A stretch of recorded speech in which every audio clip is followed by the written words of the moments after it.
Are you here to help find the baby saurians? And I'm Toba.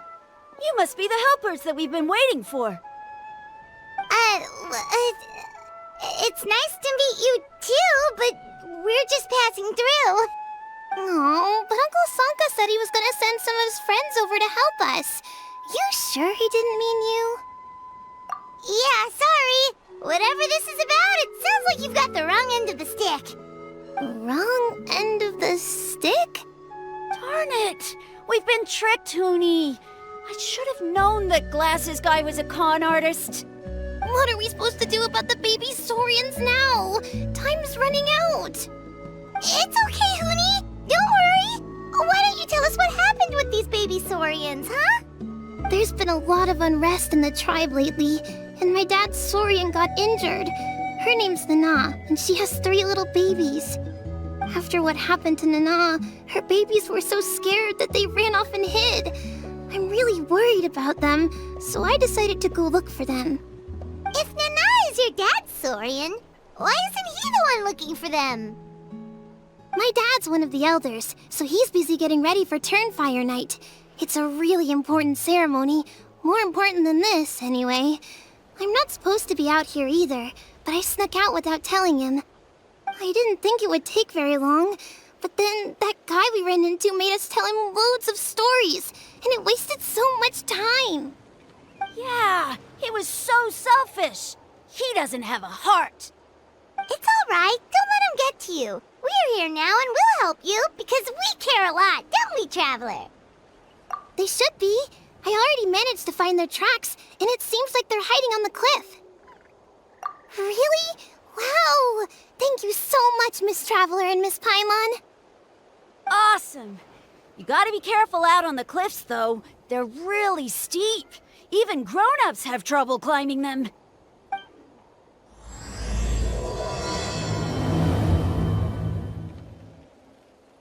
Goody said the baby saurians are on the cliff, so let's find a way up.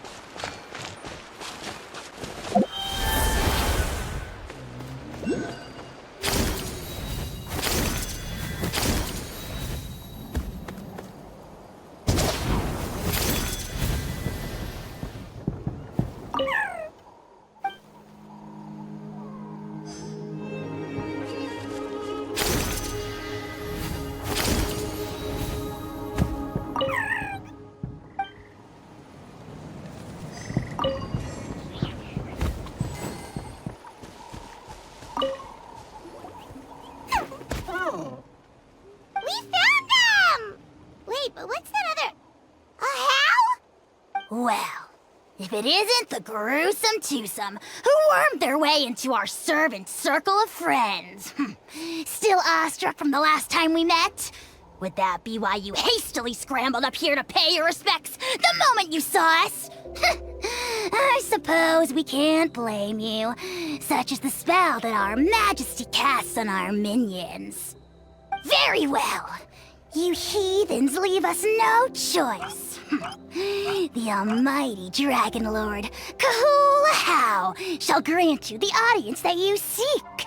Come, pucker up. You may now kiss our feet. Wait, aren't you like Kenichi's sidekick? What the heck are you going on about? You're somehow managing to be even more annoying than the last time we met. Silence! Who are you calling sidekick?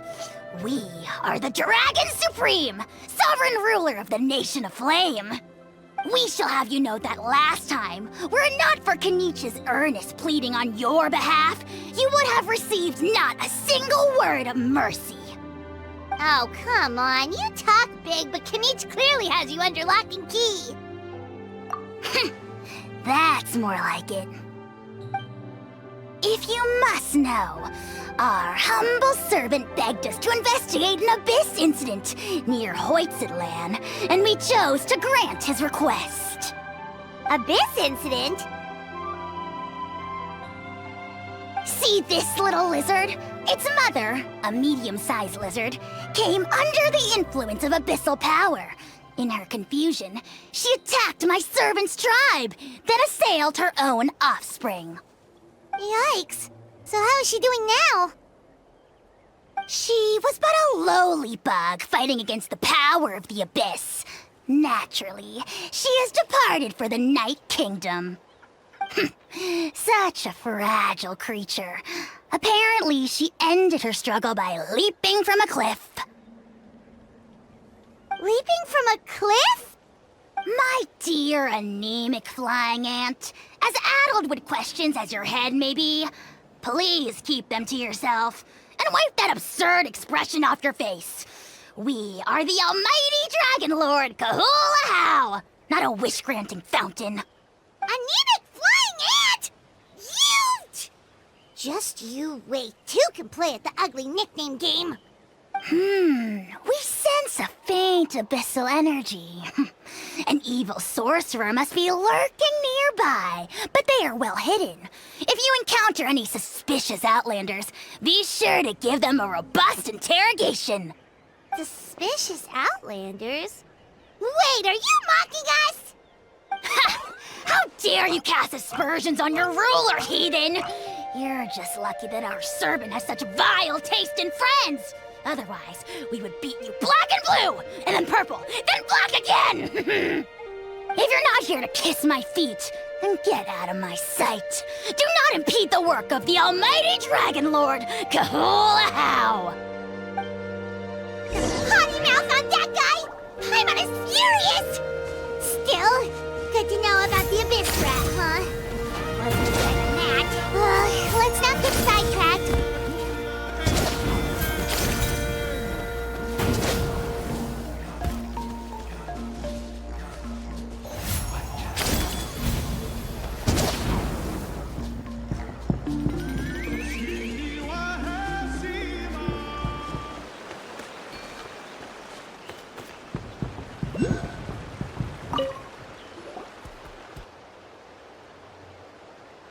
Wow, you're back already?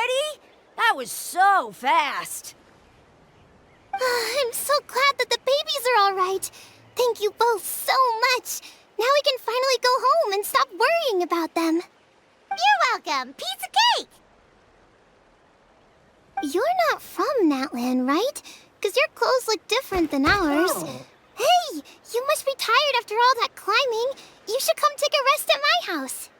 Yeah, please come. I promise you'll get a big Scions of the Canopy welcome. We love having guests, and you're really nice people. Not like Glasses Guy. By the sound of it, Glasses Guy wasn't from Natlan either, right? Uh-huh. Well, his clothes sure weren't. You know what? Now that I think about it, there was something really fishy about him. Really? Maybe he was the suspicious outlander that Ahau mentioned. Sure, if you're interested. Oh, let me think. How did the conversation go again? Oh, please, mister. I've told you so many stories already. When are you gonna help me find the baby Saurians? Just one more story. One more, I swear. Why don't you tell me more about that ball of fire? I heard that there was a huge transparent ball of fire that used to burn 500 years ago, 1,000 years ago, maybe even further back than that. Oh, you mean Turnfire. That's where the ancient name Mollypo comes from. Oh, wow. So it was the origin of an ancient name. That's impressive. Uh-huh. There's a story behind every ancient name. The legend goes that the Turnfire first appeared in the era of the Grand Alliance. It was used by the tyrant Oj Khan to rule over Natlan and oppress anyone who opposed him. Turnfire is different from normal fire. If you get set on fire with it, you'll feel horrible burning pain from behind you, but you won't die from it right away.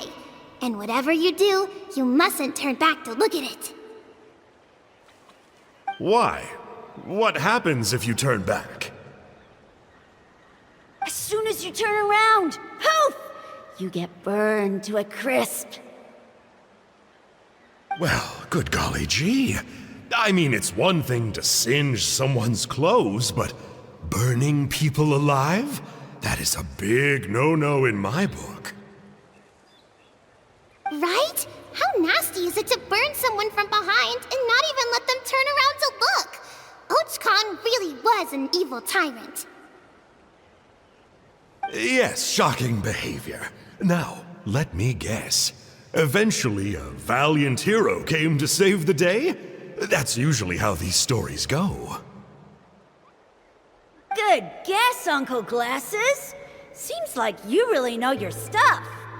The hero was called Yupanki. He's the ancestor of our tribe. Yupanki was friends with Ochkon the Tyrant, and also Shibalanke, the first Pyro Archon.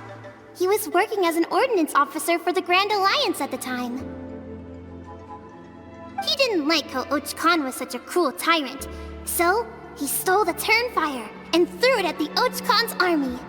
The soldiers couldn't defend against it, and they all got turned to ash. And that's how our ancestors set our people free. But just as he was about to leave the city, he thought he heard Ochkon calling out to him from behind. It caught him off guard, and he turned around to look. But Ochkon wasn't there. All he saw was a city burned black, an army in ruins, and giant flames reaching up into the sky. A split second later, the flames he saw burst out from inside his eyes and swallowed him up. All it took was a single glance. As soon as he looked back, he was burned to a crisp. The question is, was this the price he paid for stealing the Turnfire, or the price of turning back? Nobody knows the answer. But the fire that consumed Yupanki burned more fiercely than any other. It burned for 100 days until it burned a hole right through the ley lines. And then, the flame dropped into the deathly dark Night Kingdom, where it still burns to this day. The grown-ups say that it lights up the path that leads to the next life. But for the dead to be reborn, they have to accept the flames and be purified by the fire first. It's like a final look back at your life, where you have to answer for everything you did. Anyway, that's the story of Yupanki's Turnfire. Ah, a fine parable indeed. So, is it true? Is it really possible to find this fire in the Night Kingdom? I don't know. I think it's just a story. Either way, I assume this name has been passed down in your tribe ever since? Sure has. It went to Burkina, the hero that we celebrate on Turnfire Night. But that was 500 years ago. Yeah, and now it belongs to Kanich. So we often call him Malipo Kanich. Kinich, huh? All right, Uncle Glasses, that's enough stories. Now, can you please go find the baby saurians for us like you promised? I would, but doesn't the legend of the Turnfire teach us not to look back?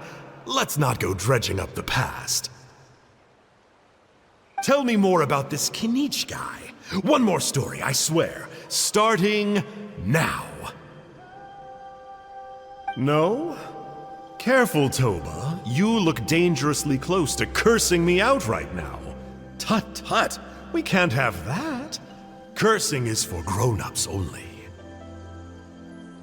Uncle, you'd better not be trying to trick us, or the Turnfire will get you when you die. How would it get me if I'm outside of Natland? Uncle Glasses isn't from here, you know. Unlike you. Huh? Wait, is that?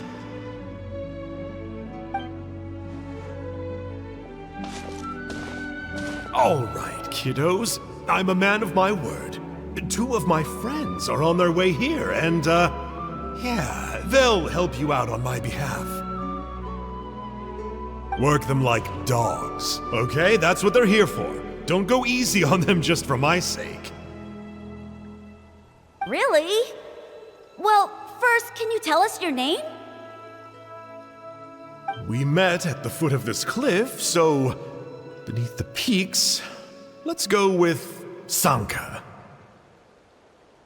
Seriously? If you don't believe me, turn around and see for yourselves. They're right behind you. Huh? Where? Oh, wait! Uncle Sanka, where did you go? Yeah, definitely a fishy character. It sounds like he was digging for info about the ancient names. Yeah, and not only that, but he betrayed us too. He'll pay for this. All he got out of us was some stories, though. What's the worst that could happen? Traveler, maybe we should go tell Kanich about this. Ahau says he's investigating it, but he's a bit of a loose cannon. We probably shouldn't take him at his word. Huh? You know Kanich? Not very well, but we have met him before, and one time we had a meal together. Aw, man, I'm so jealous. I never even spoken to him. He's so cool. He's the Saurian hunter, and he has a really awesome ancient name. Me neither. I don't think my dad really likes him, though. He always tells me to stay away from him. Probably because of that little creep he always hangs out with. He's nasty, and he's so full of himself. Oh, the creep who calls himself Kahul Ahau? Yeah, we've had the pleasure of meeting him too. He sure loves pushing people's buttons. Exactly. I don't know why Kanich partnered up with him. Why didn't he pick me instead? Uh-oh. Pony, look how late it is. We've been out way too long. We better get home now or we'll get yelled at. Oh, yikes. You're right. Okay, well, this path here leads to our settlement. If you decide to visit, remember to come to my house. If there's anything you need, my dad can help get it for you. Hope to see you soon. We gotta run. Bye for now.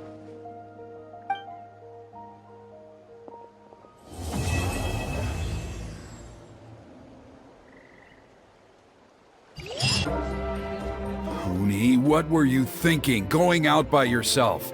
Don't you know how dangerous it is? It's okay. Toba helped me. And we met some kind strangers who helped us. And Kind strangers? What made you so sure they were so kind, huh? Oh, I suppose they had kind stranger written on their foreheads? yeah, actually, they did. In big, bold letters. Don't talk back to me. The Mountain King problem still hasn't been solved. What would I do if I lost you too? No dinner for you tonight. They were good people, Dad. Dinner or no dinner. Hello again, Hooney. It's Miss Paimon and Miss Traveler! Dad, it's them! They're the ones who helped me! And I promised we'd take care of them if they came to visit. Oh, so you're the kind strangers. Well, I'm Trinidad. Apparently, you helped my daughter today, so if there's anything you need, just ask. As an elder of the Scions of the Canopy, I've got some influence around here. Now, I trust that you're sensible people who know better than to take advantage of their host's generosity. Yep, just helping a neighbor. We're not looking for anything in return. Oh? Well, let's hope so. Dad, please! They're not bad people! They've eaten at the same table with Kanich before! Be nice to them! Kanich! Wait! I heard that two mysterious travelers from afar showed up at the Stadium of the Sacred Flame. Are they you? And Paimon's the other. I do apologize. A lot's been going on in our tribe lately, and I suppose the pressure must be getting to me. I can't believe I was so rude to you. I feel ashamed. We got off on the wrong foot. Can we, start over? Oh, now we're talking. Seriously, though, don't worry about it. Already forgotten. We're just happy to see Huni got home safe and sound. Oh, you just arrived, I take it, and it would be my honor to give you a hero's welcome tonight. Careful now, that's quite an about-face. We've heard that kind of thing can lead to spontaneous combustion around these parts.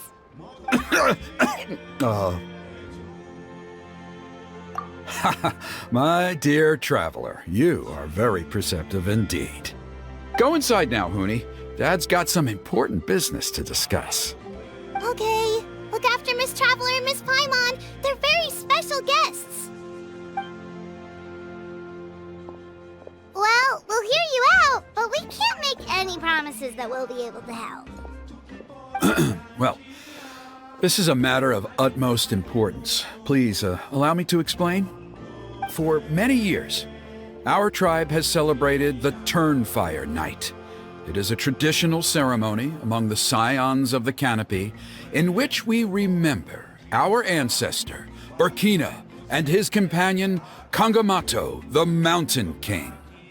Burkina was a hero who bore the ancient name Malipo, and Kangamato was a powerful Yumkasor warrior. Together, they fought against the Abyss. They were victorious, but it came at a great cost. Burkina paid with his life. The Mountain King survived, but was contaminated by the Abyss, and he remains in hibernation to this day. Normally, Yumkasors never live longer than a century. It is possible that the abyssal power is responsible for his unnaturally long lifespan. Oh, that's right. The Mountain King is a living symbol of our glory, but even this glory comes at a price. The abyssal power inside him is highly sensitive, and when it is disturbed, he awakens and flies into a blind rage, attacking anything that moves. So, besides the ceremony, another important part of Turnfire Night each year is cleansing the abyssal power inside the Mountain King so that he will remain sound asleep. However, Abyss-related incidents have been on the rise in that land lately, as I'm sure you're both aware. As a result, it has become increasingly difficult to keep the Mountain King in hibernation. Only 5 months have passed since the last Turnfire Night, and he's already showing signs of instability. Has he woken up again? He has. We managed to contain the situation by performing a makeshift ceremony right away, but it was a close call. He could reawaken at any moment. Also, he attacked and wounded my companion, Nana, during the ceremony. She became contaminated by the Abyss as a result, and... We heard. Such a tragedy. We're really sorry for your loss. Yes, and Nana wasn't the first. Anyway, right now we're preparing for an exceptional Turnfire Night ceremony, and we need to find a suitable flame bearer. From what I've heard about your adventures, I believe you would be perfect for the role. Of course. Plus, he's a bona fide hero who inherited the Malipo name. Oh, you mean Kanich? Yes, he's the one. A hero, worth his weight in gold. And unfortunately for us, he's all too aware of that. No prizes for guessing what he said when I asked him to host a Turnfire Night outside of the annual schedule. An exceptional ceremony? Oh, I'll have to charge an exceptional price. I swear, no other concept exists in that boy's brain. I'm not the one to usually talk about people behind their backs, but I'm convinced the Wayab got hit on the head and took a wrong turn the day it chose to give that ancient name to him. I mean, have you ever heard of a hero whose mantra is, "What's your asking price?" Oh, and don't get me started on that insufferable Ahau he hangs around with. Thinks he's God's gift to mankind. Pompous fool. Yeah, Paimon has to agree on that last part. Anyway, the fact is, the ceremony can just as easily be done without him as long as we can find someone else. And besides, you two seem like much better candidates. So, what do you think? Wonderful! I can't thank you enough. Huni was right about you. You have kindness in your hearts. Come with me to the other side of the mountain. I'll bring you up to speed on each step of the ceremony. As experienced warriors, I'm sure you'll pick it up in no time.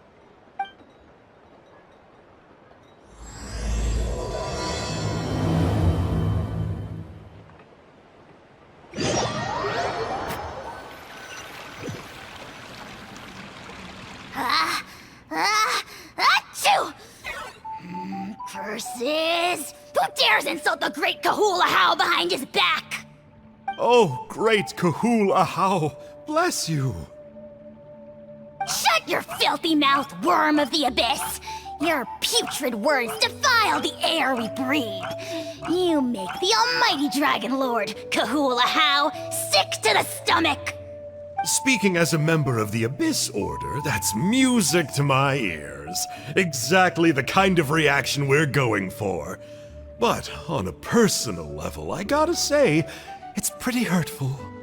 Ugh, never have we heard such brazen blustering from someone who is inches from death! Up yours, Four Eyes! We spit in your face! Okay, well, that I am at a loss to explain. How do I manage to stay so chirpy and cheerful? I can only guess it's some kind of powerful magic. But I digress. Mr. Kinich, I admit it, you, sir, are a legendary hunter. Still, the only reason you caught me is that I was reluctant to run away. You see, I'm very interested in the lore of your tribe. Kay? Is that it? Kay? Aren't you intrigued to know what it is about you guys that prompted a visit from the Abyss? It's the extreme sports! The other day, I narrowly avoided getting hit by a very brave soul who just leaped off a cliff. I think you call it bungee jumping? Anyway, I was very impressed. That is what I call embracing the spirit of adventure. Look, I even did a painting inspired by the bravery and freedom of the scions of the canopy. You scum-sucking swine! I swear, if you go bungee jumping, it'll be without a rope! Head first off the tallest cliff, with a band of hunters on your tail, and nowhere left to run, and a bottomless cesspit waiting for you on the ground. You say that, but I get the sense that Mr. Kinich isn't planning to take my life right now. On top of that, I'm tired of spying on you from afar. So why don't we just negotiate a comfortable operating distance that works for both of us? I've heard that the most important thing in human relationships is to respect each other's boundaries. What do you say, Mr. Kinich? Or you could tell me what it is you're really after. What? And then I'll name my price.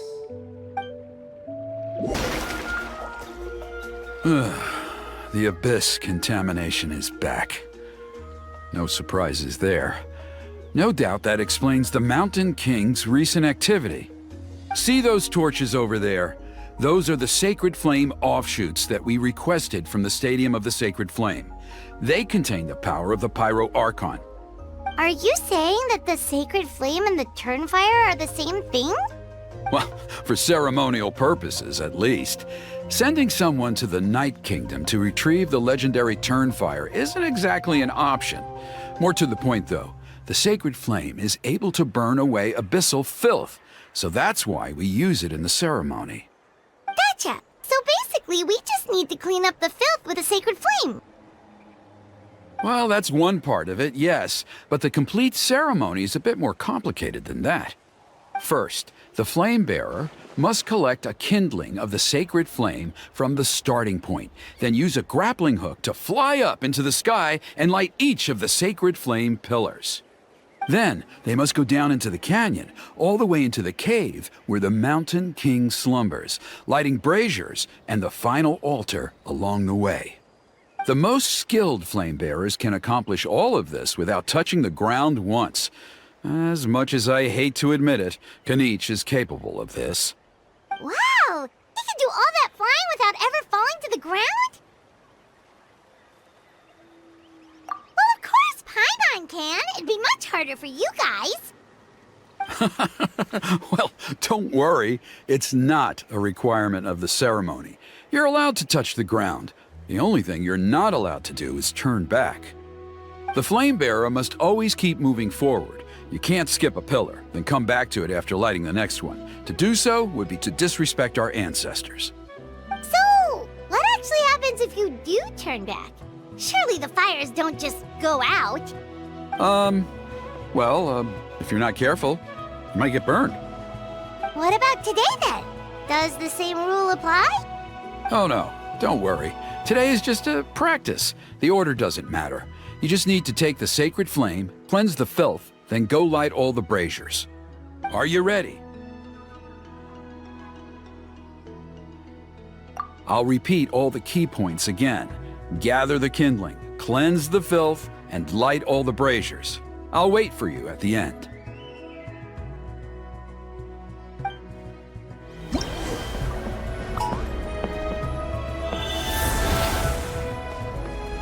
Alright, let's use this kindling to complete our mission. There's abyssal filth over there. Let's burn it away with the sacred flame.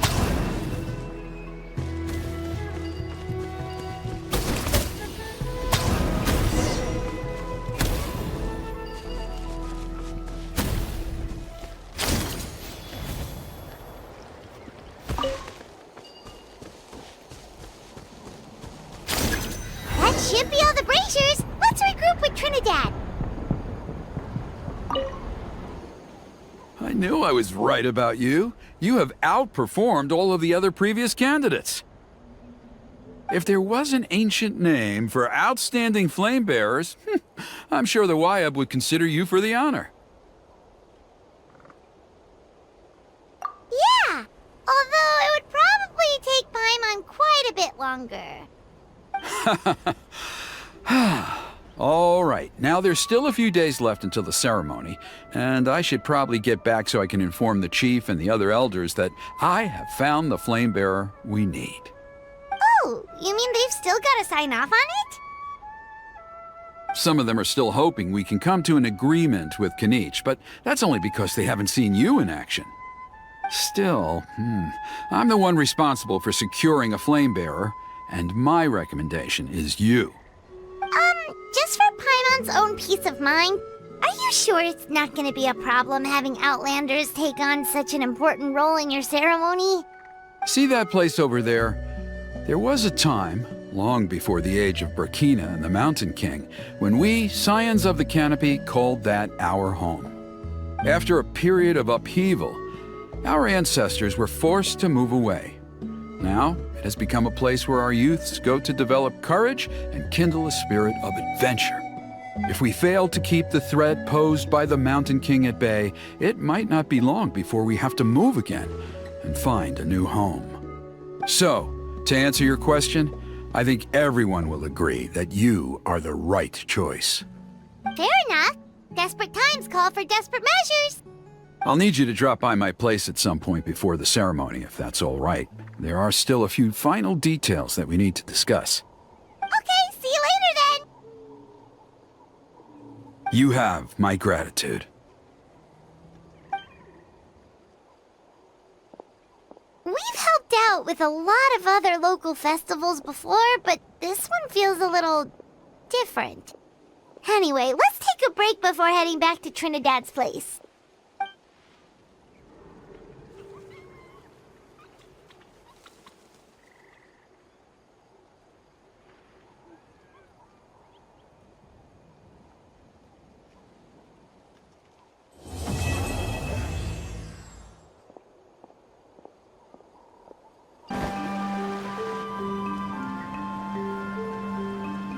Traveler?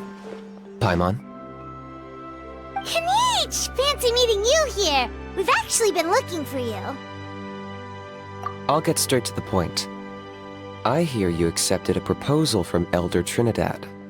Oh, the, Turnfire Knight, you mean. You were still his first choice. It's just... Oh, jeez. It's not what it looks like, promise. Jill, it's cool. I only mention it because there's something you should know. And I suspect Elder Trinidad hasn't been completely forthcoming with you. His true intention is to resolve the Mountain King problem once and for all. Once and for all? You mean this'll be the last Turnfire Knight ever? That's right. He wants to use you to send the Mountain King to the Night Kingdom. To the Night Kingdom? You mean... To his death. Whoa, are you serious right now? You shouldn't go blurting out accusations like that. It could get you in trouble. Too blunt? Okay. I'll phrase it more gently. There is potentially a possibility that Elder Trinidad may be hoping that during the course of the ceremony, you kill the Mountain King dead. But that's ridiculous. He told us the Mountain King is a living symbol of your tribe's glory. And that glory comes at a price. Oh, that's right. The Mountain King is a living symbol of our glory, but even this glory comes at a price. Ah, yes, and Nana wasn't the first.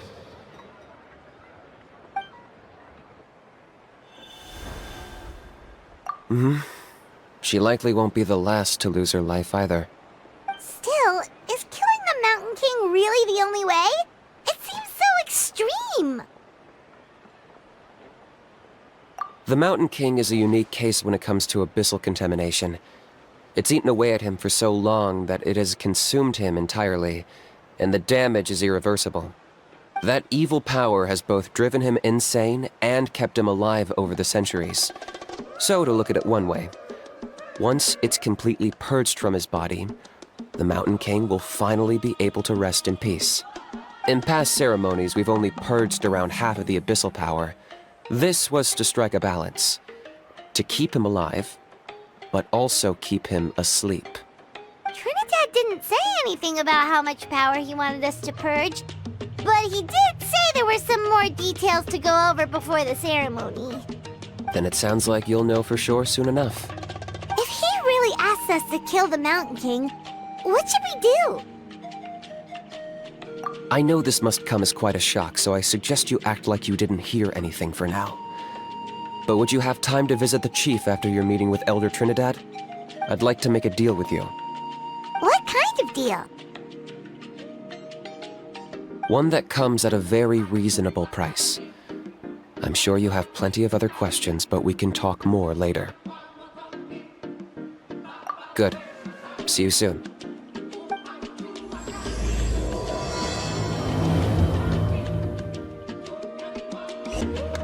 Ah, mighty Outlanders, you have returned. Did you have a good rest? It was, pretty good, yeah. Glad to hear it. Things are progressing very smoothly on my end. Many of the elders have heard of your heroic deeds, including the chief. They all speak very favorably of you.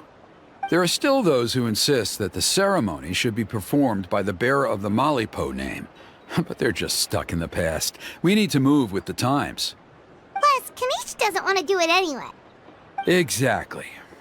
So, now, it's time for us to discuss the finer details of the ceremony. We covered the fire lighting part of the proceedings yesterday. The next part is the purification of the Mountain King. It's quite simple. You just need to use the sacred flame. We've done it plenty of times before, and it's always very routine. I'm sure you won't have any problems. One point I'd like to stress, though, is that you need to burn away as much of the abyssal energy as you possibly can. The more we dispel, the longer the Mountain King will remain asleep. Asleep, huh? Precisely. In previous years, the Flamebearer has often been unable to dispel a sufficient amount of abyssal energy. That's the only reason why we have to perform the ceremony on a regular basis.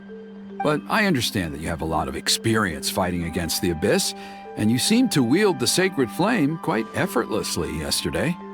With your help, I'm optimistic this time we can dispel all the remaining abyssal energy from the Mountain King's body, freeing us from this ever-looming threat for many years to come. Traveler? So this doesn't faze you at all, huh? You clearly have a lot of confidence in yourself. That's all you really need to know. The ceremony's in 3 days. I'll come and fetch you when we're ready. In the meantime, feel free to take a look around our settlement. It would mean a lot to the elders if you got to know some of our people. And if you wouldn't mind helping them out with a few errands here and there, that would be even better. So now we have extra errands to run? Maybe we should add a little extra to the price. Just a humble suggestion, that's all. It will help you gain the respect of our people, and as a mighty hero, I truly believe that's what you deserve. I'll be sticking around for the next few days, so if you have any questions, you know where to find me. Seems like Kanich was right. We should go meet up with him right away.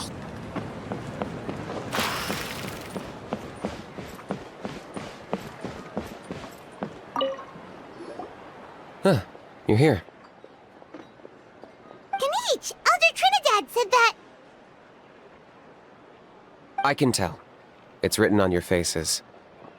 Is that the Traveler and Paimon? Forgive me for not being there to welcome you on your arrival.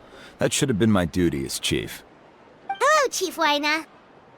I only heard the news from Trinidad yesterday, so I asked Kanich to invite you over for a quick chat.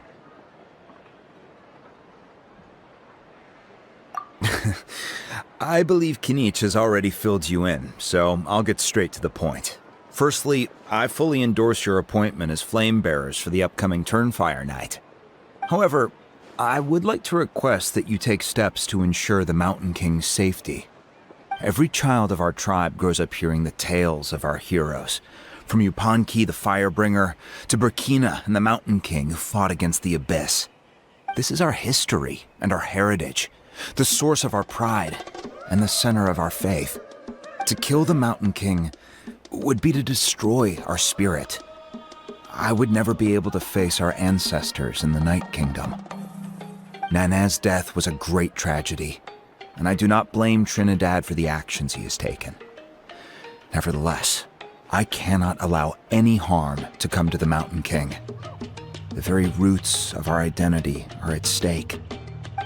My honored guests, please give this matter your serious consideration. Perhaps there is, but despite all our attempts to contain the situation over the years, we've not found it. Right now, I should like to hear where you stand on this matter. Though I sense that your mind is not yet made up, I'm still comforted by your words. There are 3 days left before the ceremony. I hope they will bring you clarity. So, Kanich, earlier you were saying that... Let's walk and talk. I'll show you around the tribe. That works too. Paimon needs to get some air after this. Kanich, Paimon finally understands why you turned Trinidad down. You knew what he was planning, didn't you? That's why you didn't want to be the flame bearer this time, because it's a double-edged sword. The whole Mora thing was just a sneaky excuse. Double-edged sword is right. But my response wasn't merely an excuse. To solve this exceptional problem, an exceptional price must be paid. I'm working on it. Really? Well, come on then, let's hear it! In a moment. Didn't you have a question you were about to ask me? Oh yeah. What was it again? Oh, right! We need to talk about Ahau. He's completely unhinged. I agree that he has a problem. He needs disciplining, so I hired him a teacher. You got him a teacher? Oh, Paimon would love to see him get scolded for bad behavior. Anyway, moving on. When we ran into Ahau, he said you two were investigating some Abyss thing together. Is that related to the whole Mountain King situation?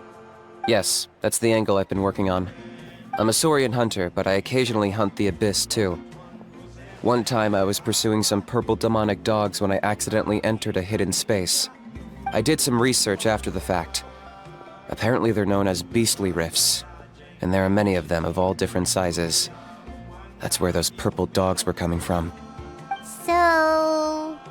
So, if we can locate one of these beastly rifts, clear the monsters out, and move the Mountain King inside, he'd be able to continue living, but without posing a threat to the tribe. Whoa, that sounds kinda crazy. Would it really work?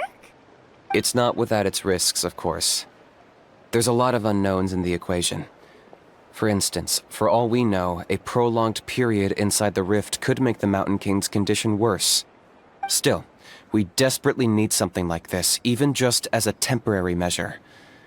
You've seen the conflict the issue is causing in our tribe for yourselves, and believe me, it's been a long time coming. The chief is adamant about keeping the Mountain King alive, whatever happens. Paimon can understand.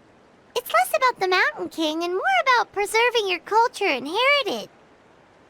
Yes, but on the flip side, you've got people like Elder Trinidad, who is more concerned about protecting the people he cares about now and into the future. And he has every right to take that view. It's one thing to try and preserve the last remnants of a glorious past, but making your kin pay the price for it? No one can seriously tell them that's a fair trade. You're right. There's no easy answers here. Let's leave that to one side for a moment and assume we go with your plan. How do you actually intend to find one of these beastly rifts? Because at least in our experience, the dogs open the rifts when they want to attack us, not the other way around. I think I know a way. You have any better ideas? Not at the moment, but it just feels like using the power of the Abyss for our own ends isn't gonna end well. After all, the Abyss is what turned the Mountain King into a monster in the first place. People are gonna think you've lost your marbles. If it doesn't end well, then that's the price we pay. Everything in the world comes at a price. Even when Yupanki, the Firebringer, stole the Turnfire, it cost him dearly. The Mountain King's erratic outbursts have brought tensions within the tribe to a boiling point. Unless this gets resolved quickly, everyone will be stuck in a stalemate. Alright, so what's this deal you wanted to make with us? We're hardly experts on exploiting abyssal power. All I need you to do is keep people away from me. I'm getting harassed on a daily basis by people trying to convince me to be the flame bearer. I can't afford to waste all my energy dealing with them. If you help me out, there'll be a gift for you in return. Ooh, what kind of gift? Something well worth your while, I'd say. Just keep doing what you've been doing. Integrate yourself with the tribespeople, so everyone comes to terms with the fact that we have a new flame bearer. That way, I won't have an endless stream of people coming to beg me to join the ceremony, and I can focus on finding a way to summon the beastly rift. Then, when the day of the ceremony comes, we'll move the Mountain King into his new home. Still sounds pretty crazy. Even for a daredevil like you, that's dangerous. And even if it works, what if neither Chief Lina nor Elder Trinidad are happy with it? Have you thought about what you'd do then? At least the two of them would finally be on the same side of the issue, leaving only me on the opposing side. The tribe needs leaders like them far more than a Saurian hunter for hire like me.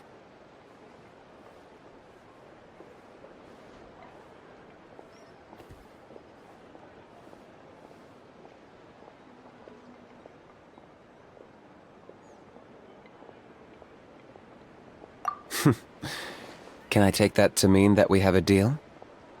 For sure. And who knows, maybe we'll come up with an even better solution to all of this in the next couple of days. Great. Well, for the next couple of days, please spend some time among the tribe and lend a hand wherever you can. I'm sure everyone will be swept off their feet when they meet our new flame bearer. Good luck to us both.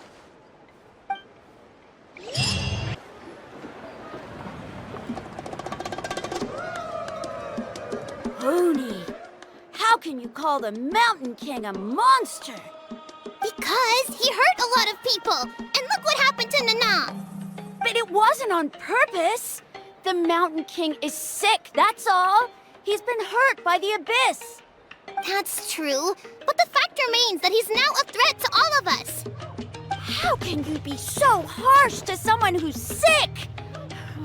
If you don't take back what you just said, I don't know if we can carry on being friends. Toba, Huni, what's wrong? Hooney's saying nasty things about the Mountain King. It's not right. He's our hero. Once upon a time, maybe. But not anymore. Yesterday, maybe, but not anymore. Toba? Fine. I guess my dad is right. Things change, and you just have to accept it and move forward. As of today, our friendship is over. There's no going back. Oh, come on, cut it out, you two. We have some great news to tell you. The Traveler is gonna be the flame bearer for the next Turnfire night. She's gonna do a beautiful ceremony and cure the Mountain King's illness for good. What? Really? So that's what my dad wanted to talk to you about? To be fair, from what we saw the other day, you are pretty good at climbing cliffs. Probably just as good as Kanich. Wait, speaking of Kanich, where even is that guy?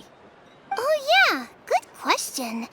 Is he not coming to the ceremony anymore? We can get him to come, but if he catches you two fighting again, he won't be happy. He'll be sure to give you both a piece of his mind. No, we can't let that happen. I've never even spoken to him before. I can't afford to make such a bad first impression. I didn't mean to argue with Toba. All I said was that the Mountain King has done some pretty bad things. He was the one who turned it into a fight. Yeah, if you weren't friends, there's no way Toba would have come to look for the baby Saurians with you. All right. Well, because it's the Traveler and Paimon and Kanich, I'm sorry, Toba. I'm sorry for all the mean things I said about the Mountain King. Dad just really misses Nana, and I was really upset that she's gone, too. Huh? Oh. I shouldn't have spoken to you the way I did either. It wasn't very nice of me. For the Traveler and Paimon, Kanich, and for Nana. I'm sorry too, Huni. That's more like it. Now you're best friends again. Guess so. Toba, if I ever say something mean about the Mountain King in the future, I'll make sure I say it to someone else, and not you. I'd better go buy some colored cloth for my dad now. He needs it for Turnfire night. Let's play again some other time. See you, Toba. See you, Traveler and Paimon. Okay. I'll head home as well then. See you next time. Okay, take care, you two. Even though they said they're sorry, it looks like their friendship isn't as strong as it was before. Let's just hope we can solve this once and for all. Come on, let's move on.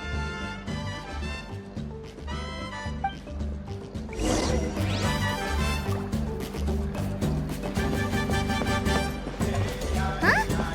What's going on over there? Let's take a look.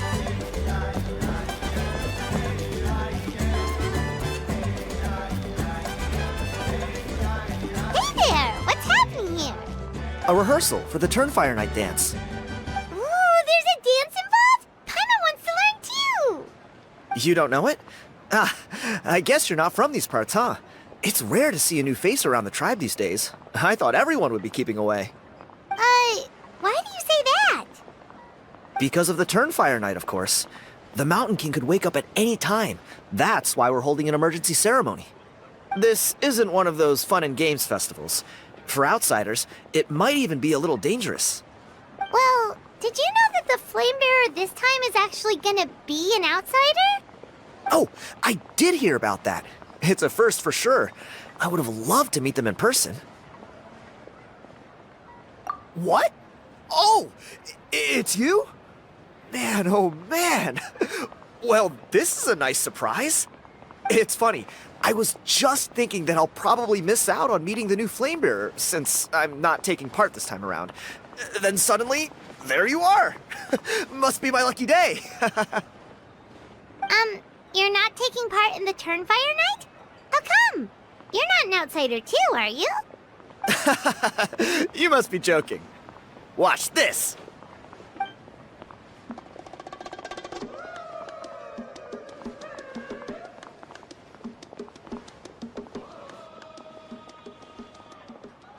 Not bad, right? Yeah, I'm considered one of the better-looking guys who dances beneath the pillars of the sacred flame. Been doing it a few years. Always gets the ladies out to watch. Oh, very impressive. So why'd you quit? Well, I feel like the whole Mountain King situation is getting more and more precarious. It's just not safe here anymore. One of our elders' Saurian companions even lost her life not long ago. The question is, what are we gonna do about this in the long term? But our leaders don't have any answers for us. They're probably too busy fighting about it amongst themselves. The way things are going, it's only a matter of time before it gets violent. So I figured, you know what? Now's as good a time as any to get away for a little while. Go do some exploring. You look a little disappointed. Disappointed? Nah, it's a great opportunity to go see the world. As every male scion of the canopy knows, wherever you are and wherever you go, the only way is forwards. We take pride in that. I won't forget my roots. I managed to get in touch with the Saurian Relics Association. They gave me a simple test. Find a decent quality relic, and they'll make me a member. What's the Saurian Relics Association? You've never heard of it? It's a group of amateur history enthusiasts who do research on the ancient Saurian era. They're all about collecting relics and remnants from that age. Speaking of which, the guy who was Flamebearer before you, I've heard that his Saurian buddy comes from that time. Ahau? Ahau's a relic from an ancient Saurian civilization? Oh, yeah, him. So you know those two already, huh? Then, do you know how they met? It was deep inside some mysterious ruin, and they signed a contract there. The association folks say that the kind of contract usually comes with a huge hidden cost. Really? That sounds ominous. Who knows? But if it's true, Kanich can probably handle it. He knows what he's doing with weighing up contracts and costs and stuff. I doubt he'd make a contract that doesn't benefit him. Strangely enough, I actually happened upon a strange mural a while back, and it looked to me like it was depicting a Saurian and a human involved in some kind of Saurian-era contract ritual. Oh, does that count as a relic then? You bet it does. I was all ready to go take a picture of it and use it as my entry ticket to the association. But after all the abyssal activity recently, I heard that area's been overrun by monsters.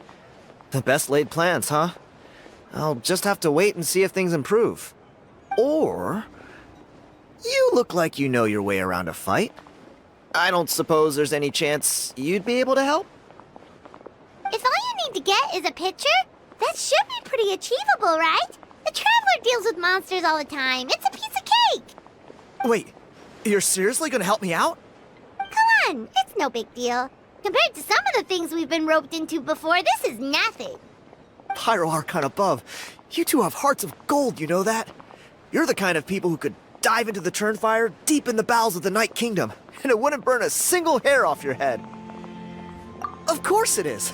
All right, come with me. I'll show you the way.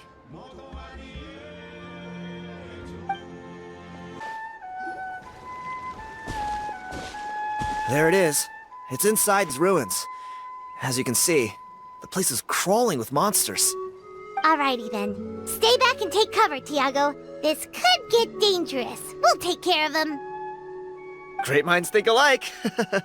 I'm not about to cramp your style.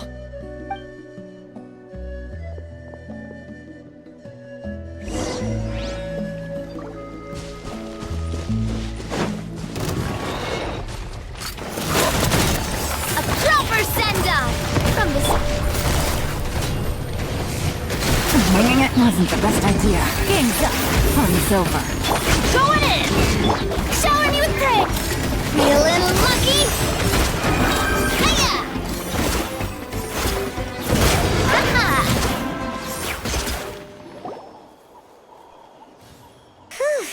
That should be the last of them. It's a good thing Tiago had the sense to stay in his hiding place, or things could have gotten really hairy for him. Hey, look! That's gotta be it, right? Definitely looks like a mural. True. Now that you mention it, most ancient murals take up a whole huge wall. This looks more like someone with a paintbrush got bored and started doodling. It does match the story he told us, though. There's a Saurian and a human. So, is that supposed to be what an ancient contract ritual looked like?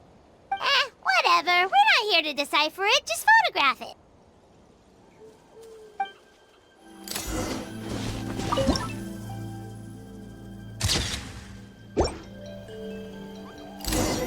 That's a wrap. Let's take it back to Tiago.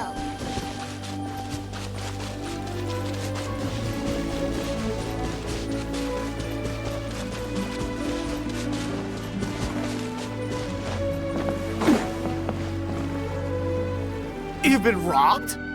Oh, Ponche. And I thought my luck was bad. Oh, I put blood, sweat, and tears into that, and now I've got nothing to show for it. Some gap-toothed goon stole it from me.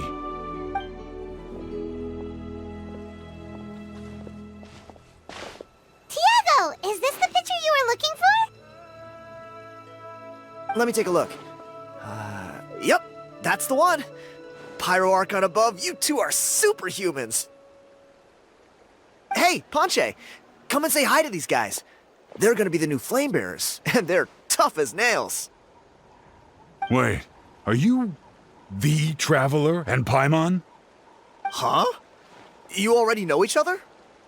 I don't think so. My nephew Toba's been telling everyone about you. He says you're crazy strong, super friendly, that you helped him out, and that you're gonna be our flame bearers this Turnfire night. Oh, so you're Toba's uncle. Great to meet you, sir. Sounds like we managed to make a bit of a name for ourselves. Toba's not wrong, my friend. These two are honestly some of the nicest, most genuine people I've ever met. Everyone speaks incredibly highly of them. Seriously. If you're comfortable telling them about what happened, I guarantee you they'll sort it out in no time. Really? All I want is to get the fruits of my labor back. Allow me to explain. Ponche is a well-known scholar within our tribe, author of the widely acclaimed book, Yupanki's Turnfire. Unfortunately, the book was stolen by a treasure hoarder a few hours ago. I spent years of my life researching that book. I visited every last ruin, interviewed every descendant of every hero in our history. On the word Malipo alone, I covered at least 5 different interpretations of the meaning based on accounts from different villages. It was an unparalleled masterpiece. And now it's all gone. That little goon ambushed me during my morning walk. He snatched all of my belongings, including my entire manuscript. That book was everything to him. It's like they robbed him of his soul when they took it. Look at him. Lost and listless. He's a shell of the man he was. Dear honored guests of our clan, I am but a helpless old student. If only for Toba and Tiago's sake, please help me, I beg of you. See what I mean, Ponche? Now you've run into these two, your luck's about to change, big time. I don't know if he's still there, but come on, I'll take you.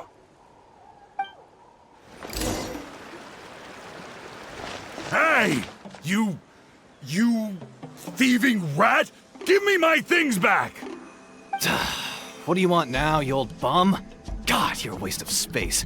Prepare to get shoved butt first into a tree hollow. Oh, what's this? Brought a little bodyguard with you, huh? All right, let's see what you've got. What's this? Eat dirt, suckers!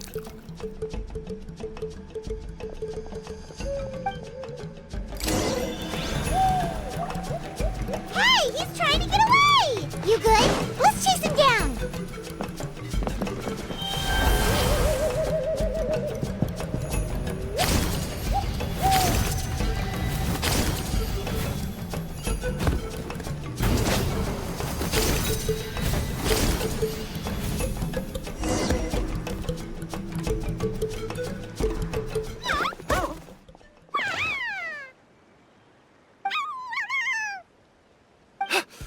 Where did these Yupkasaurs come from?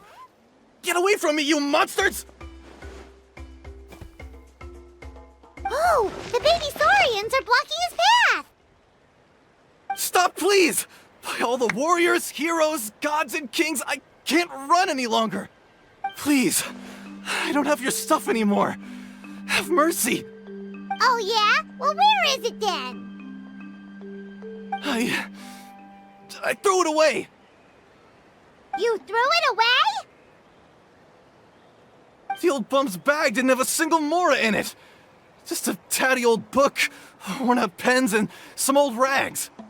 All that time lying in wait was for nothing. I was so mad I just threw all of it away. Is that really the truth? Okay then, where did you throw it away? The same place you found me. Look, I swear on the Pyro Archon it's the truth. May all my worldly possessions be turned to ash by Turnfire if I'm lying. Okay, that's a pretty strong oath. What do we do now? It sounds like he's telling the truth. Right, let's hope nobody gets to the book before we do. We'll never get it back then.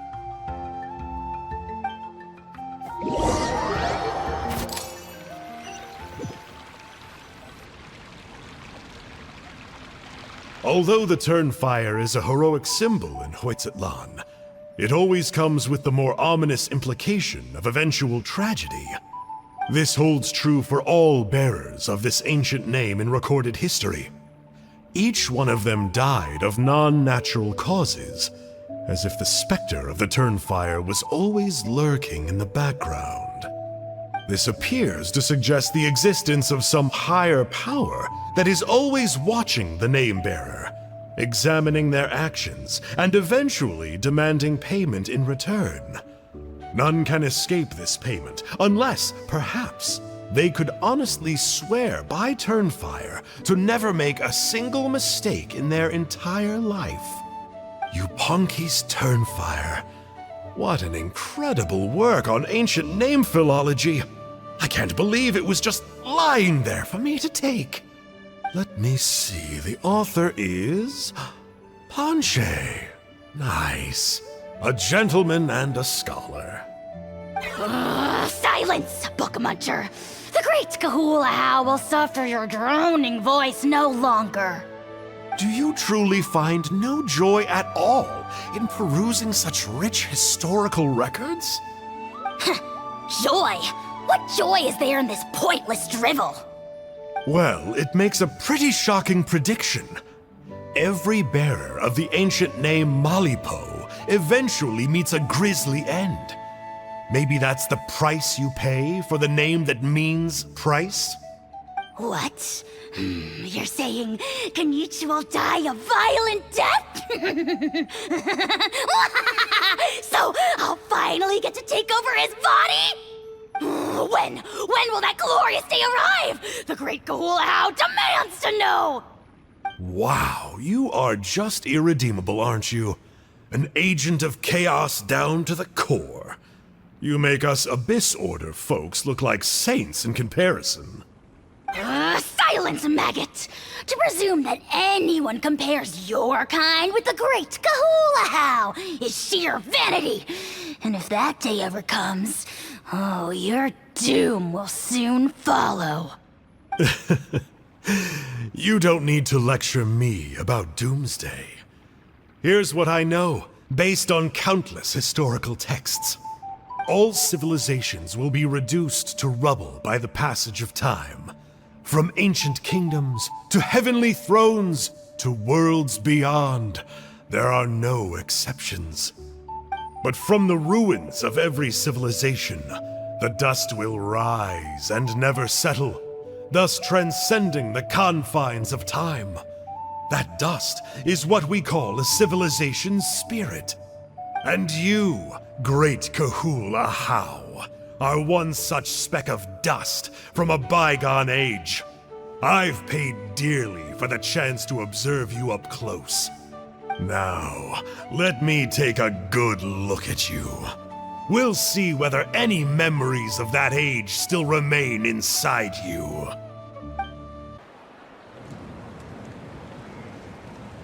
We're so sorry, Mr. Ponche, but we couldn't find your manuscript anywhere. Does that mean all of my hard work was for nothing? You gotta stay positive, Ponche. You might have lost the book, but the brains behind it are still intact. Surely you remember the main points at least? The whole reason I worked so hard to get it finished before the Turnfire night is because I hoped that maybe it might help us find a way through these trying times. But now... well, not exactly. But I thought my research might at least be a starting point. Oh, really? So what did you find out in your research? I think the key to all of this lies in the power of Malipo. Ponche, you know as well as anyone that ancient names don't hold any real power. Symbolic power doesn't count. You're right, but Malipo may be a special case. Given that it first arose in the era of the first Pyro Archon, it might contain remnants of Xbalanque's power. Yeah, I remember that story. My grandpa told it to me when I was a little kid. Maybe you're the special case. Most kids stop believing in that stuff by your age. I'm not talking about childhood superstitions here. There is evidence. Like what? Like the fact that the Mountain King is still alive. Everyone attributes that to the power of the Abyss. But there's more to it than that. The key factor is that Burkina summoned the power of Malipo at the cost of his own life. If you don't believe me, then answer me this. How many other creatures can you think of who lived longer, not shorter, after being contaminated by the Abyss? Traveler, different situation but similar idea. Doesn't this remind you of the hilly... So, I came to the conclusion that Malipo must refer to some mysterious ritual involving a tit-for-tat exchange. It began with the first Pyro Archon, fell with the Grand Alliance, then was buried in the Night Kingdom. And now, it awaits the call of its new bearer. Hey. Sorry to interrupt, Ponche, but you seem to be getting a little overexcited. I'm sorry. I was originally planning on presenting my findings to Kinich. I'd hoped he would be attending the upcoming ceremony. Sounds to me like you dreamed up one fanciful theory to support another. Kinich, what are you doing here? I more or less finished what I was doing, so I came to have a quick catch-up. Now a good time? Kinich! I'm onto something. I haven't worked out all the details, but you have to attend the Turnfire night. So Mr. Ponche here has done a lot of research on the history of the Turnfire, and thinks he might have found a way for you to solve the problem. I'll be there, Ponche. Let's go.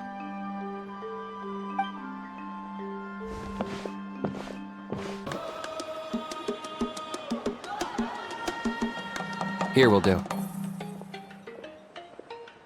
Yeah. I'd like your help giving it a trial run tomorrow. If that works, we have our planned come Turnfire night.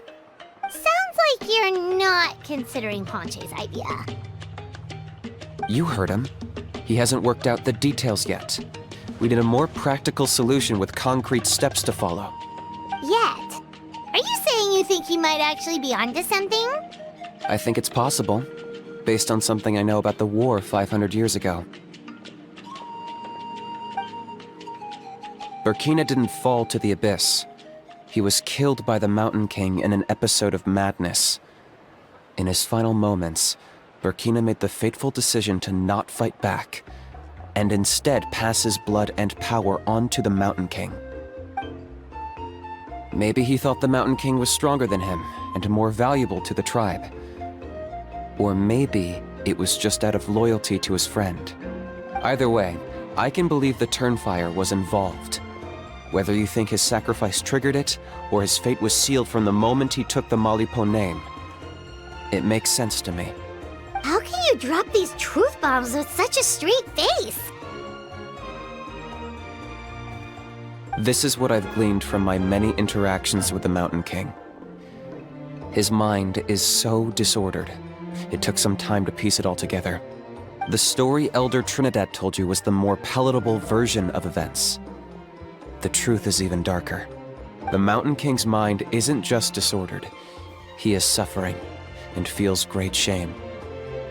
I believe he wants to be put out of his misery. What? Then what should we do? Should we grant him his wish? Of course not. We should help him move to a new home. It's the only practical solution. The Mountain King is a hero to my tribe. An object of worship, even. Ending his life would be like desecrating a statue. Still, he's been the cause of multiple disasters, and we can't afford to have any more. Ugh. Practical solutions hurt Paimon's brain. Can we follow our hearts next time? Then let's break for the day. I've already found a suitable venue for tomorrow.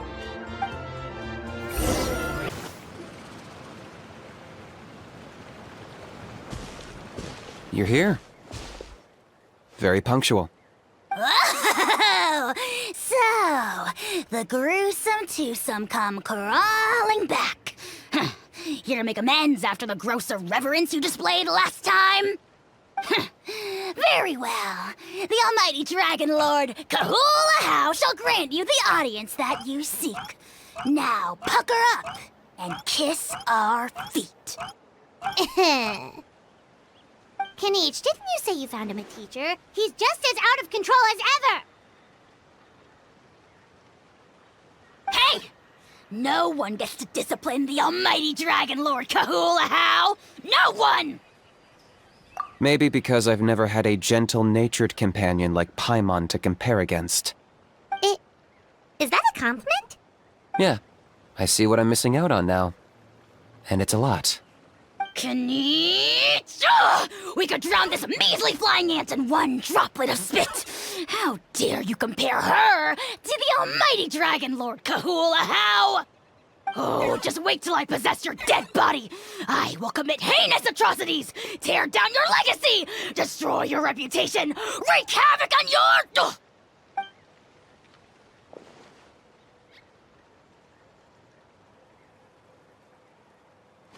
Traveler, Paimon, let's get down to business. Once we've opened the beastly rift, you're welcome to toss Ahau in there for a couple of days.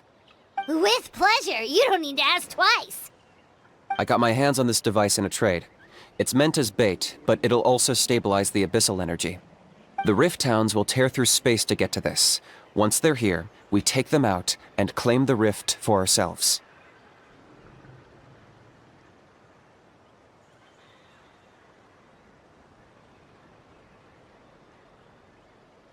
You'll find out soon enough.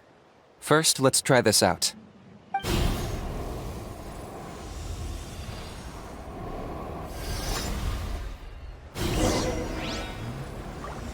They'll tear you to pieces given half the chance, so be careful.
You see, Kanich?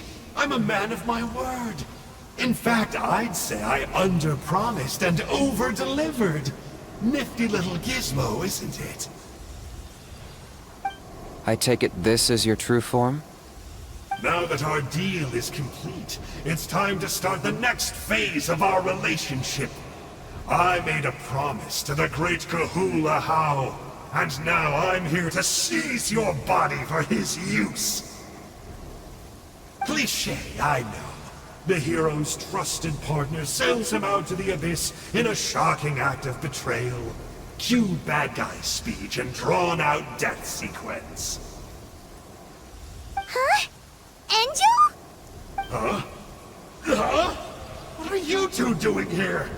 Oh, Mr. Kinich, this is not what we agreed on. Traveler, this is the gift I got you. I know you're looking for intel on the Abyss Order, so I thought he might be of use to you. But it looks like you've already met.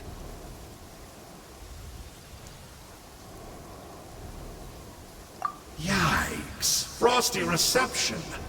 Gotta say, I kinda pictured this moment going a little differently. Tears of joy welling up in your eyes as you say the words, "It's good to see you again, old friend." Don't be ridiculous. Sounds like you've been reading too many romance novels. There we have it. Change is inevitable and nothing lasts forever. What a pity. Well then, time for you to meet the new me. This time, please call me Sanka. Sanka! Aha! So you're Glasses Guy! You tricked Huni and Toba into telling you a bunch of stories! What does it matter? A name is a superficial label. It's what's deep down inside that counts. And I've shown you the deepest parts of me. That would explain a lot. Why else would you show up here and start acting like a wise guy? You looking for a fight? I'll pass. I do rather like you, as I've said before. But my one quibble is that you really don't know your own strength.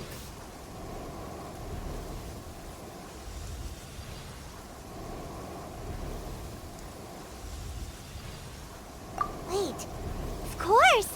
You're the one behind all the recent Abyss activity! Let Paimon guess, you've been provoking the Mountain King too! Haven't I told you before? I'm not part of the inner circle who do our Highness's bidding. My interests are far more low stakes. I spend my time digging for truth in ancient doodads and books. You really think a benchwarmer like me is capable of more than that? I investigated him. He's not connected to the recent events. Just happens to be in the area. So, I struck a deal with him. He helps me summon a rift. I allow him to do some historical research. But that's all over. And now Kinich wants to hand me over to you. Well, I was hoping this would be an opportune moment to whisk away his body. That would have given me some more time to study the great Kahul Ahau. But now I've run into you, which is just my luck. Or maybe I've incited the wrath of the Turnfire, and this is the price I have to pay. But I don't understand. What did I do wrong? Wait, does that count? Let me think. How? You are the worst of the worst! Colluding with the Abyss Order against Kinich? How could you betray your partner? There is no betrayal. The almighty Dragon Lord Kahul Ahau is a partner to no one. Don't worry, I told him to act as bait. Yes, and you should have picked a bigger fish. The Abyss Order? Ha! What a joke. Not even a match for our lowly servant. I put up with this toad's croaking for days, and it was all for nothing. It looks like your disciplinary measures have been less than effective, Mr. Enjo. What did you expect? Behavioral rehab isn't really our thing. Otherwise, we might as well change our name from the Abyss Order to the Abyss Boarding School. The abysmal disorder would suit you better. Kinich! Dispose of him! He is of no further use to us! Traveler?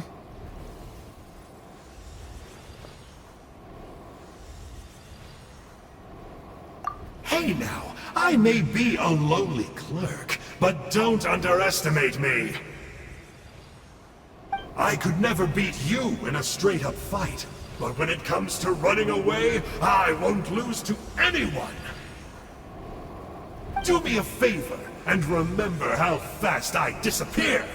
Maybe then you'll show me a little respect next time. Darn! He got away again! Couldn't you have stopped him? It's alright. He's not worth our time and energy. Besides, it seems like he's in debt to a lot of people. I'm sure they'll keep him busy. If you say so. Still, Paimon's kinda surprised that you actually struck a deal with someone from the Abyss Order. To borrow that guy's words, names are superficial labels. Whether you call it the Abyss Order or anything else, it's a broad generalization at best. Think of it like apples that have fallen from a tree. If you tasted each one, you'd find that they're all at different stages of ripening. Even the unripe fruit blown off its branch before it's fully grown can still be brewed into a fine wine. Everything has its use. Huh. Well, in that specific sense, maybe Enjo's not such a bad apple. Not rotten to the core, at least. Of course! Only the almighty Dragon Lord, Kahul Ahau, is rotten to the core and evil beyond redemption. Ugh. So what exactly are you anyway? You're definitely the evilest little thing Paimon's ever met. Don't worry, he can't hurt a fly.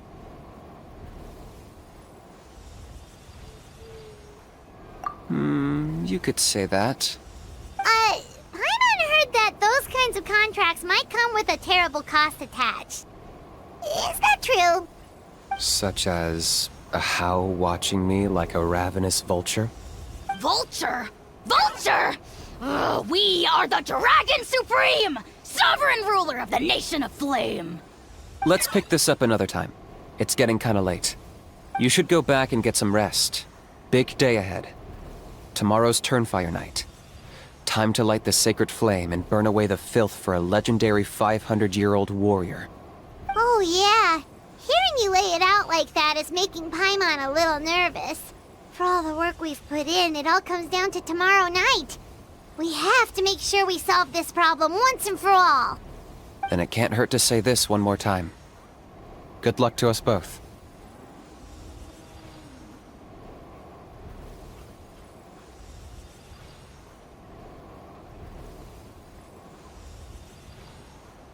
See you tomorrow.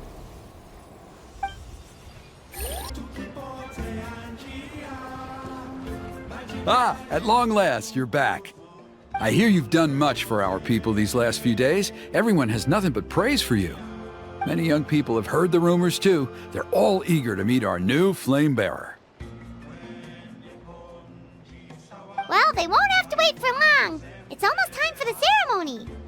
We really hope we can resolve the Mountain King situation quickly and smoothly. Seems like a lot of people have been worrying about it, huh? Well, it's nearly time. So, if you're ready, then follow me to the ceremony site.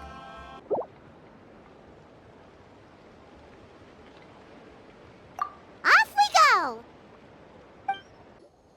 Here we are. Our honored guests have arrived. I have heard much about your fine work over the past few days. I hope you'll allow us to thank you properly after tonight's ceremony. Don't worry about it. Getting this huge venue ready must have been a huge task. No need to make extra work for yourselves on our account. Oh, if it means getting the Mountain King issue resolved, no cost is too great to bear.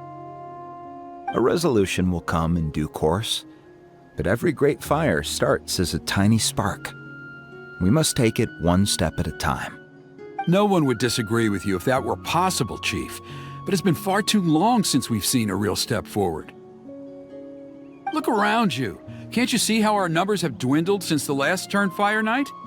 The ceremony was arranged on short notice. Many are away from home and could not make it back in time. That may be so, but still. Good evening, Traveler and Paimon. Kanich! Not a moment too soon. Chief Wayna, Elder Trinidad, could you give us a minute? I'd like to give the traveler a few pointers as the previous flame bearer. Very well. But make it quick. Let me know when you're done, and we will begin the ceremony. Let's step to the side. Has anyone gone over the key steps of the ceremony with you yet? Yeah, Elder Trinidad did, but, Paimon seems to have forgotten them? What a surprise! The flying ant has an ant-sized brain. If you don't want your tongue to be burned off by the sacred flame tonight, I suggest you stay quiet. See those sacred flame pillars? Once you've lit the fire, go light each one up in turn. Once that's done, head down into the cave where the Mountain King slumbers, light the braziers along the way, then bring the flame to the final altar. Then the ceremony is complete. That sounds simple enough. The process isn't complicated, but remember, you mustn't turn back at any point. If you miss a pillar, you can't light the next one, then come back to it. You have to keep moving forward, or it's seen as disrespecting our ancestors.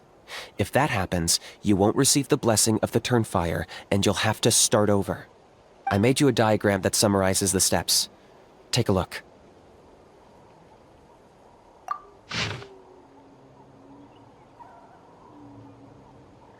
So that's our part. What about you? I'll be with you the whole way, and once you've lit the altar, I'll start summoning the rift. You can leave that side of things to me. Just focus on your part. Okay. We'll try to remember all that and get it right the first time. Ready when you are. But I think I saw Huni and the others just now. Maybe you should say hi before you start. Might make you less nervous. Just tell the chief when you're ready. How are you doing? Is all in order? I'm counting on you. Don't forget what we talked about. By past fuel and present flame, life marches ever on. My brothers and sisters, the time has come to light the fire once again, and let the Turnfire night shine bright in Hoytzitlan.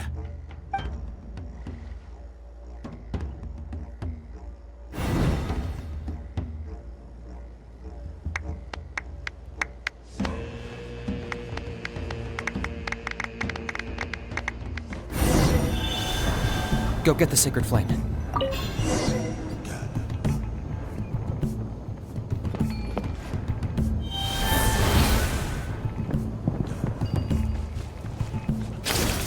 Nicely done. Off to a good start.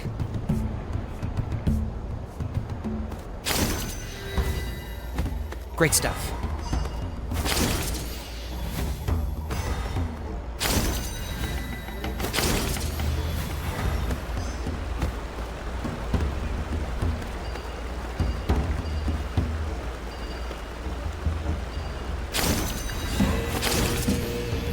You're over halfway. Keep it up.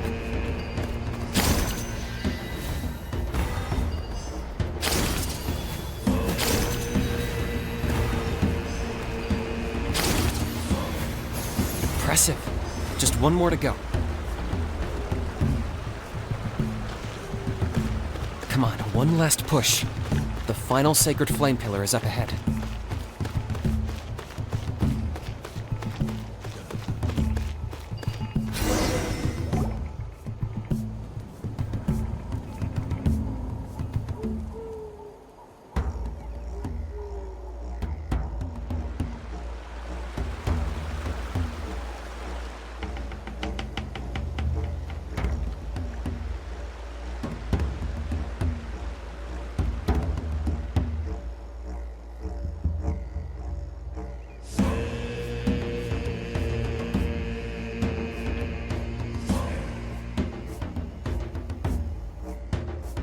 Great!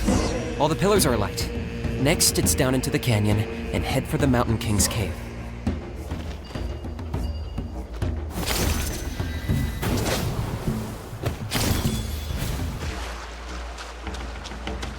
Almost there.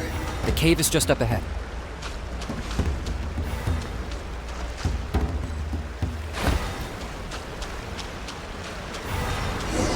The Abyss presence is growing strong. We should deal with the contamination first.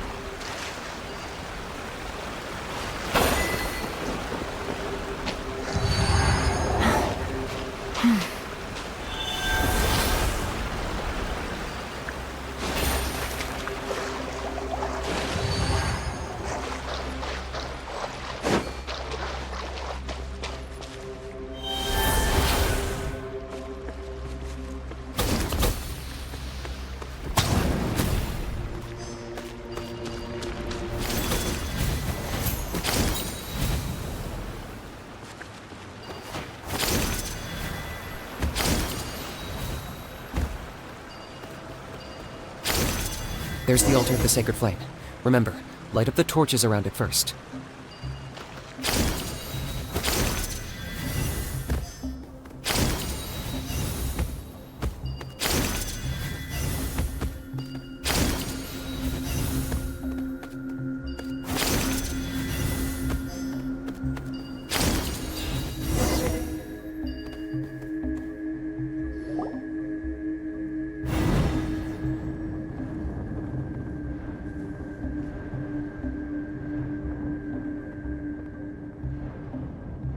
Woohoo! We've lit up the final altar!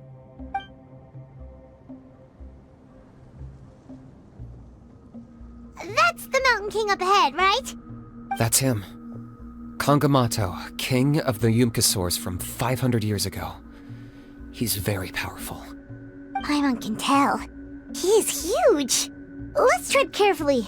We don't want to wake him up. You've made it at last. You did even better than I expected. Traveler, now comes the final and most important step of the ceremony. Please use the power of the sacred flame to cleanse the Mountain King of abyssal filth. There's no need this time.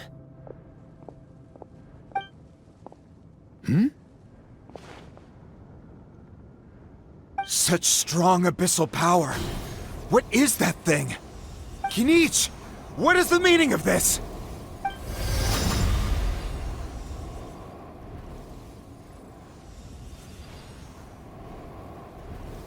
Is that a beastly rift? Chief Waina, Elder Trinidad, this is about to get a little dangerous. You should step back. What do you think you're doing? Solving the Mountain King issue. You mean by having him torn to pieces by rift hounds? No, stop! We can't let that happen! Foolish Locust! Can't you see? We're trying to shove your Locust King into the beastly rift! But... I'm sorry, Chief Waina and Elder Trinidad. This is the only way. Can you promise me that no harm will come to the Mountain King? I can't guarantee it, but I'm fairly confident. Traveler, this is not what we agreed on. You must cleanse the Mountain King of every last trace of abyssal contamination. Okay, I see what this is. You've been in cahoots this whole time!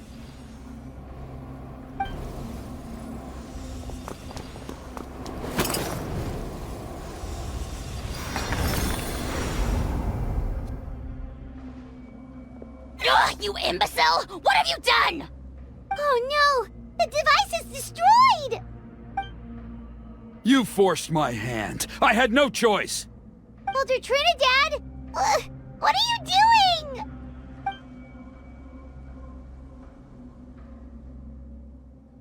No!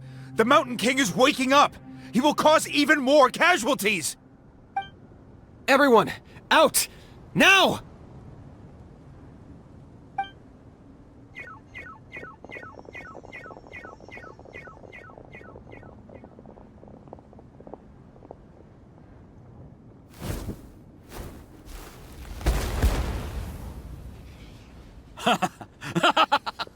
Well, it seems there's only one way to awaken you all from your willful blindness. More sacrifices must be made.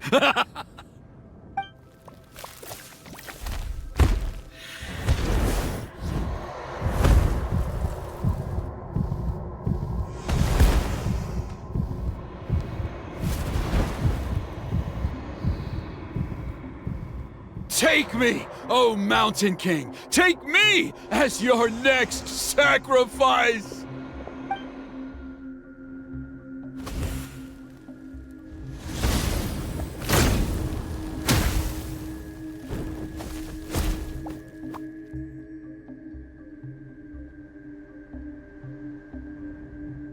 Everyone's still outside. We have to keep the Mountain King here. Give me a hand.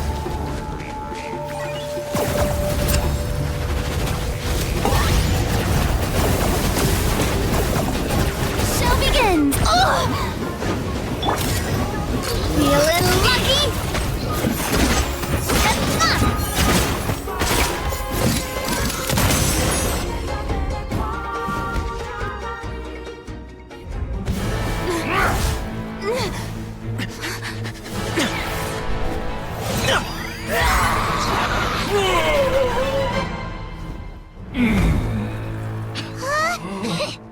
What do we do? We can't open the rift!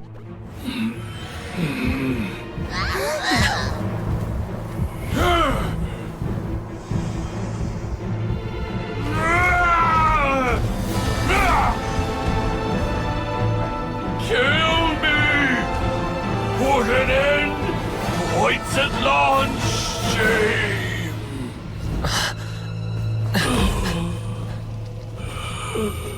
By past fuel and present flame, life marches ever on. Oh, Burkina, I must atone.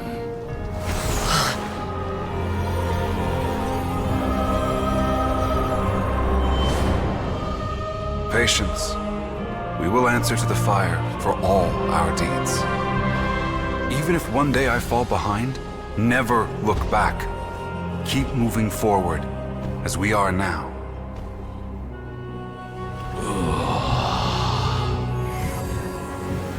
Live with your guilt and shame. This is the price to pay.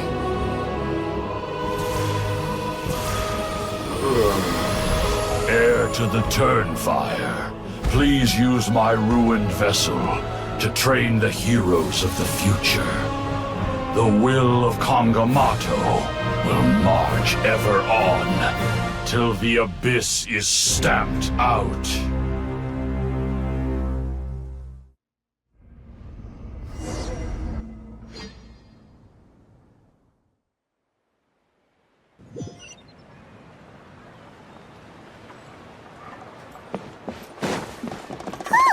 Pretty eventful day yesterday, huh? Paimon wonders how things are doing now. Let's go ask the chief! Traveler, you've come at just the right time.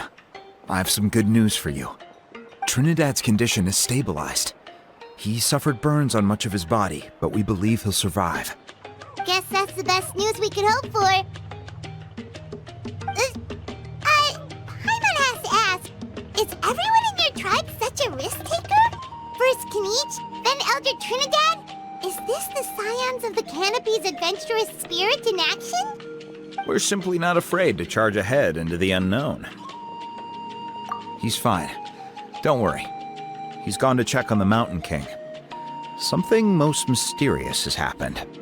After the incident yesterday, a transparent shell has formed around the Mountain King's body. We don't understand the mechanism behind it, but the shell appears to insulate him against the influence of abyssal power.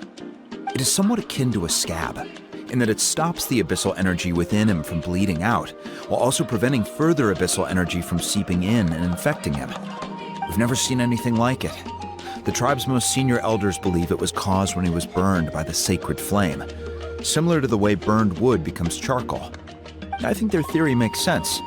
After all, we've never thrown the Mountain King directly into the sacred flame before. Wow. So it's made a barrier against abyssal energy? That's a good thing, right?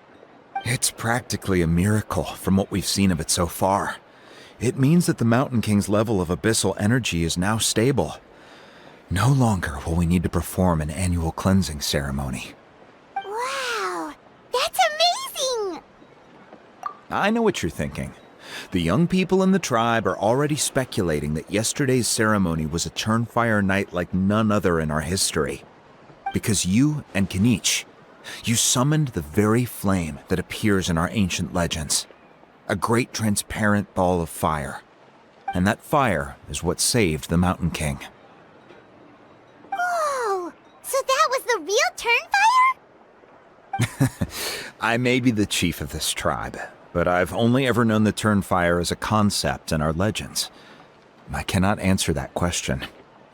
If anyone can answer it, I suspect it would be the bearer of the Malipo name. He is in the Mountain King's cave as we speak. Ah, so Kinich then. Why don't we go see how he's doing?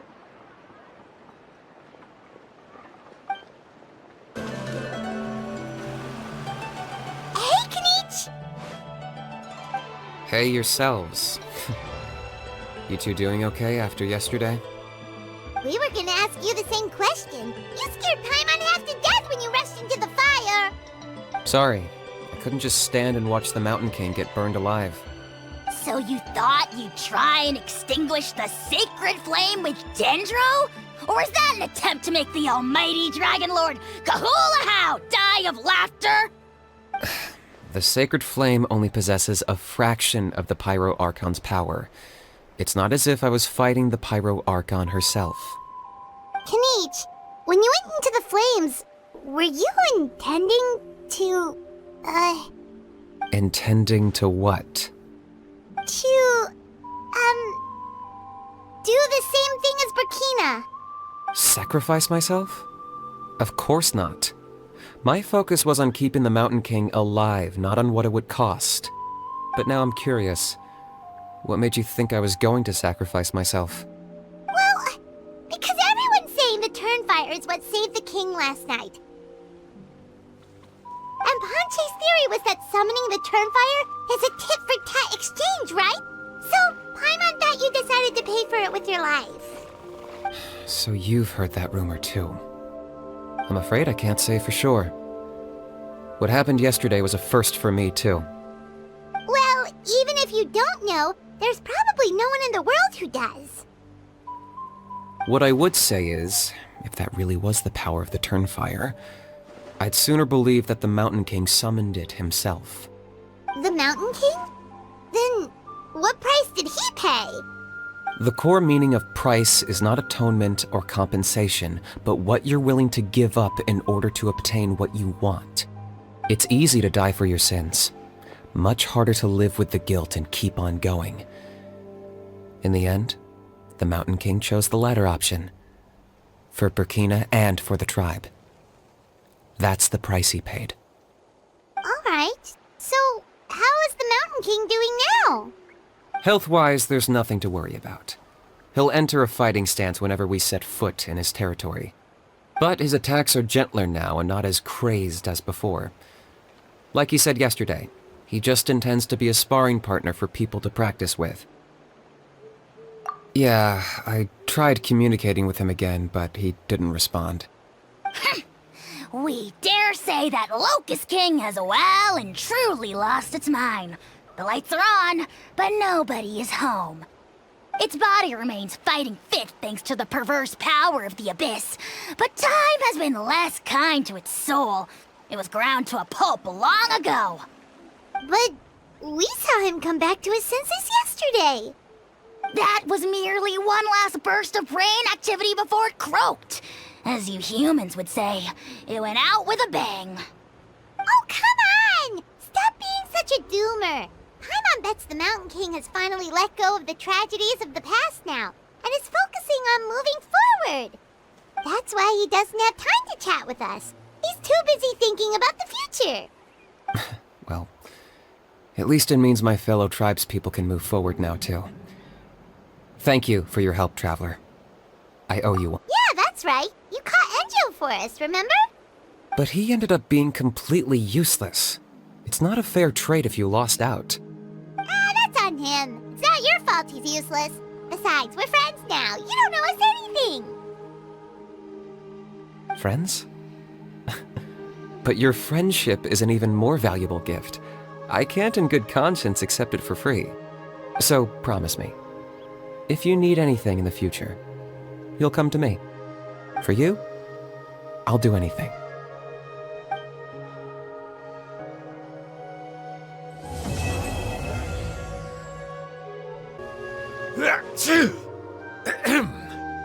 So, in the end, only poor little Hoonie got the sad ending? Yeah, everyone's happy except me. First Nana, then my dad. Why does everyone in my family have to suffer? Hoonie, it'll be okay. Your dad will get better soon.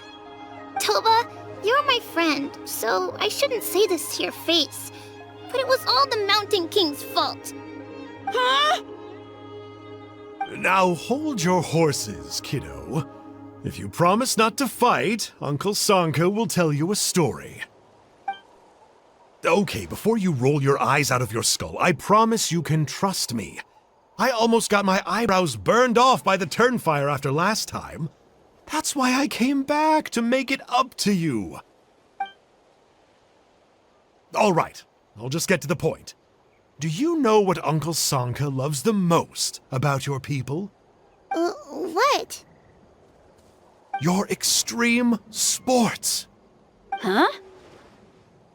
On my first day here, I got hit by someone falling out of the sky. I believe you call it bungee jumping? It's a dangerous sport, to be sure, but the courage it took to make the jump impressed the heck out of me.